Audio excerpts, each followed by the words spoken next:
President Obama's Commerce Secretary John Bryson has been involved in a bizarre series of Southern California car crashes, which his office says were connected to a seizure. Police say it began late Saturday when Bryson rear-ended a car stopped near this intersection and got out to talk to its occupants. He visited with those men, don't know what he said, but then he hit the car again upon leaving. And a few minutes later, as he traveled into Rosemead, he hit another car, which is where we discovered him, unconscious behind the wheel of the vehicle. The others suffered minor injuries. Bryson was hospitalized, treated, and released. A police report cites Bryson for leaving the scene of an accident, though no formal charges have been filed.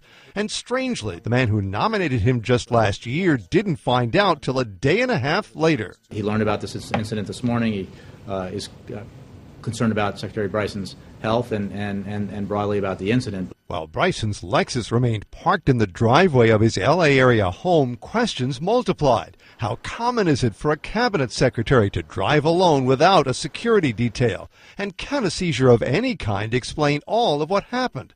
Dr. Stephen Pacia is an expert on brain disorders at New York's Lenox Hill Hospital and says seizures have a variety of causes from epilepsy to sudden impact. The majority of cases are acquired seizure disorders from trauma, strokes. Anything that can cause a scar in the brain can cause a seizure disorder.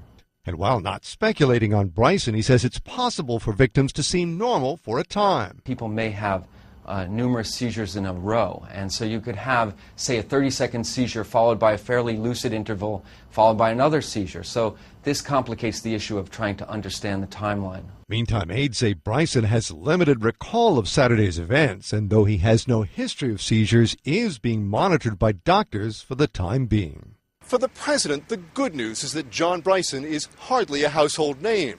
The bad news is that with his re-election hopes hinging on the economy, Obama's confronting turmoil in the very economic team that aims to ignite a struggling recovery.